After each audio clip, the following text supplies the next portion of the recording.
وسهلا احبائي. اليوم فيديو جديد مع وصفه جديده. كما تشوفوا العنوان غادي نشارك معكم القراش البلديين اللي كيجيو لذاذ بزاف، منسمين بالزعفران الحر اللي كيعطيهم واحد المذاق اللي رائع بزاف، هشاش رطبين. مقادير اللي بسيطه وطريقه سهله ما فيهاش بزاف ديال المراحل وناجحين 100%. الى عجبكم المحتوى اللي كنقدم وكنتو اول مره تشاهدوا القناه، ما تنساوش تشاركوا وتفعلوا الجرس باش هكا يوصلكم كل جديد. غادي نخليكم دابا مع المقادير والطريقه، وغادي نتمنى لكم فرجه ممتعه.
في المقادير غادي نحتاجو 500 غرام ديال الدقيق الابيض اللي مغربل.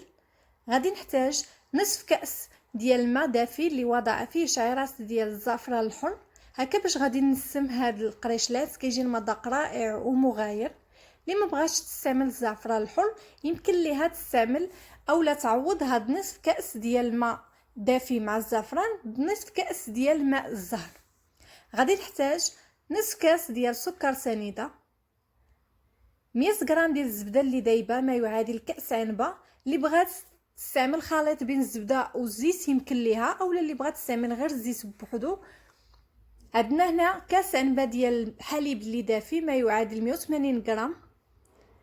عندي 5 ديال الحبيبات ديال المسكه الحره اللي طحنتهم مع سكر سنيده، معلقه ديال سكر سنيده عليها درت غير نصف كاس باش ما يجيونيش قراش الحلوين بزاف. عندنا معلقه كبيره ديال الخميره ديال الخبز، شويه ديال الملحه، كيس ديال الخميره ديال الحلوى 7 أو 8 غرام، 2 بيضات اللي واخدين حراره ديال المطبخ. وباش غادي نسمو عندي هنا 2 معلقات ديال النافع اللي حمرته تقريبا 5 حتى 8 ديال الدقائق في المقله. وعندي تقريبا 2 معالق كبار ديال الزنجلان اللي حتى هو محمراه بين 5 حتى 8 ديال الدقائق. هادو هما المقادير.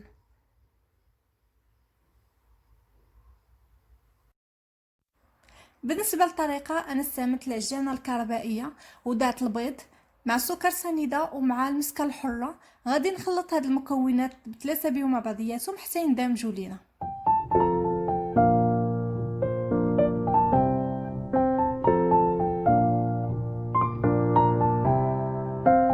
غادي نضيف نصف كاس ديال الماء دافي اللي وضع فيه الزعفران الحر، كما قلت لكم يمكن لكم تعوضوه بما زهر.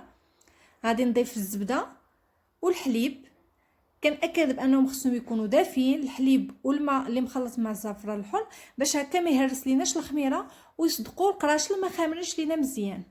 غادي نضيف كيس ديال الخميره ديال الحلوى والملحه. غادي نضيف 2 معالق ديال الزنجلان مع 2 معالق ديال النافع السوائل ونخليهم يندمجوا مع بعضياتهم مزيان.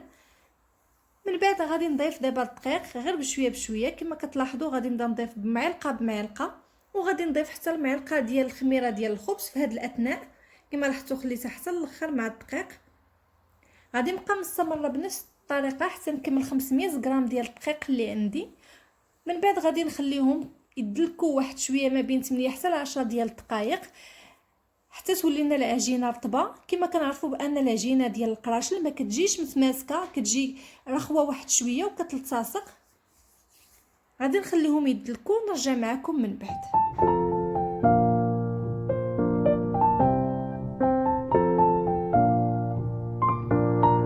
من بعد 10 ديال الدقائق ديال الدليك دلكتو مزيان حتى ولا رطب رخو. كما كتشوفوا كيكون كيلتصق واحد شويه في اليدين. كندهن يديا بشويه ديال الزيت وكنحاول نحيدو من البول.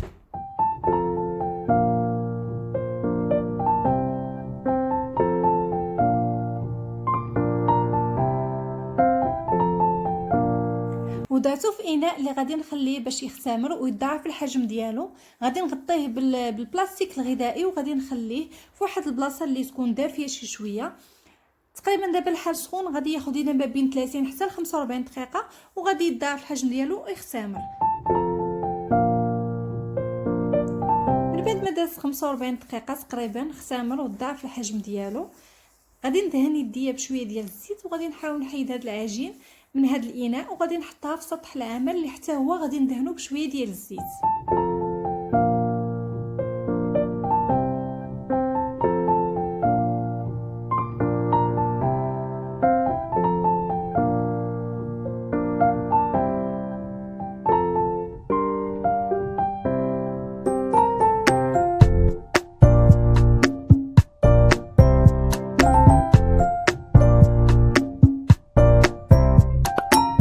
كندهن يدي بشويه ديال الزيت وكنبقى نشكل في كويرات اللي متوسطين. الحجم كيبقى على حسب الرغبه ديالكم، يمكن لكم حتى تستعملوا الميزان. كل كره خصها تكون ما بين 50 غرام حتى ل 70 غرام باش هكا كتحصلوا على القريشات كلهم نفس القياس وكيجيو حتى في المنظر زوينين. كل وحده كنكملها كنوضعها فوق من الصفيحه ديال الفرن اللي مفرشاها بورق الزبده او اللي مدهونه بالزبده والدقيق. غادي ندهن يدي بالزيت مزيان وغادي نبدا نضغط على كل دائره بحال الشكل اللي كنقرصوا به الخبز. ضروري خصنا نضغطوا عليهم باش هكا منين يختمروا يضاعف الحجم ديالهم وما يجيوناش بحال البغيوش. كما لاحظتوا في الصفيحه ديال الفرن حطيت كل وحده بعيده على الثانيه باش هكا منين ينتفخوا ويضاعف الحجم ديالهم ما يلتصقوش لينا، ومنين ندخلوهم للفران يجيو طيبين مزيان من الداخل ما يجوش مدقسين. غادي نبقى مستمره بنفس الطريقه، وكما قلت لكم ضروري ندهنوا يدينا بالزيت مزيان وحنا كنضغطوا باش ما تلصقش لينا يدينا مع العجين ويتخسر لينا الشكل الدائري. من بعد ما غادي نكمل غادي نغطي هاد الصفيحه عاوتاني بواحد المنديل وغادي نخليها تختمر عاوتاني للمده الثانيه.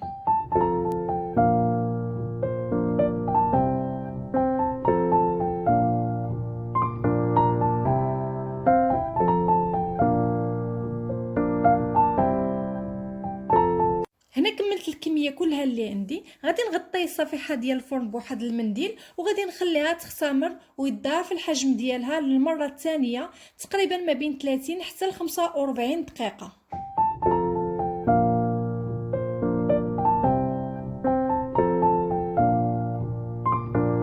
كما كتلاحظوا هنا صافي القراشل ها هما خمروا مزيان ضاعف الحجم ديالهم. غادي ندهنهم بالصفر ديال البيضه اللي خلطته مع قطرات ديال الحليب. غادي نبقى ندهن غير بشويه الجوانب ومن الفوق ديال القراشل باش هكا ما نضغطش ونخسر الخميره. وحتى البيض والحليب راه ضروري خصهم يكونوا واخدين حراره ديال المطبخ باش هكا ما نضيعوش الخميره اللي خمرنا القراشل ويجيونا مدقسين. الفران في هذه الاثناء راه كيسخن على حراره 180 درجه، شعل عليه من الفوق ومن التحت. ضروري خصو يكون الفران سخون مزيان باش هكا القراشل يجيو طيبين من الفوق ومن التحت وما يجوش مدقسين من الداخل. تقريبا غادي ياخذ لنا طياب ما بين 15 حتى ل 20 دقيقه والقراشل غادي يكونوا واجدين.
بالنسبه لتزيين القراشل البلديين معروفين كنزينوهم بالزنجلان، كنرشوا غير واحد شويه من الفوق.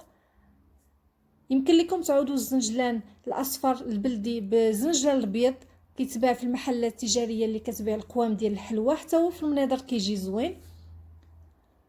وغادي نزين حتى بعض القرشلات بهذا السكر حبيبات اللي كيتباع حتى هو في المحلات التجاريه اللي كتبيع القوام ديال الحلوى.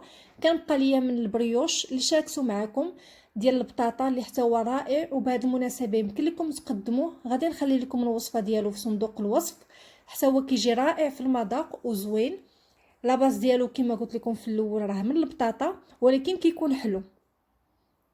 هاد السكر حبيبات حتى هما كيتواسوا مع القراشل، كيجي المذاق ديالهم زوين بزاف.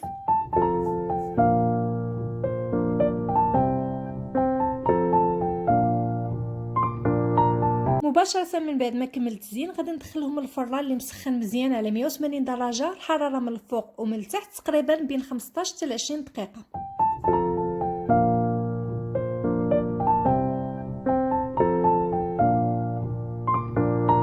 من بعد ما خرجتهم من الفران كنحصلوا على القراشل هكا رطبين هشاش، وفي المذاق كيجيو رائعين منسمين مزيان بالزعفران الحر اللي عطاهم واحد البنه خاصه. كنا كنعرفوا المذاق ديال الزعفران الحر كيتواسى بشكل كبير مع القراشل، وبهكا نخرجوا من المعتاد ديال المزهر.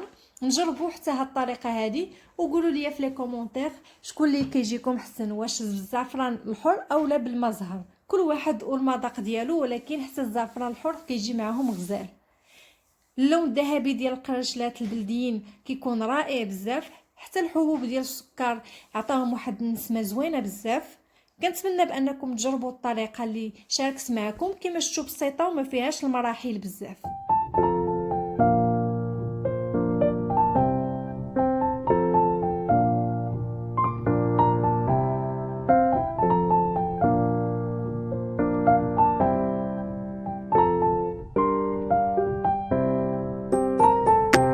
وبهكا غادي نكون وصلنا للنهايه ديال الفيديو ديال اليوم. كنتمنى يكون نال الاعجاب ديالكم وتجربوا الوصفات اللي كنقدم. غادي نخليكم في امان الله الى الفيديو الماجي ان شاء الله، وشكرا لكم بزاف.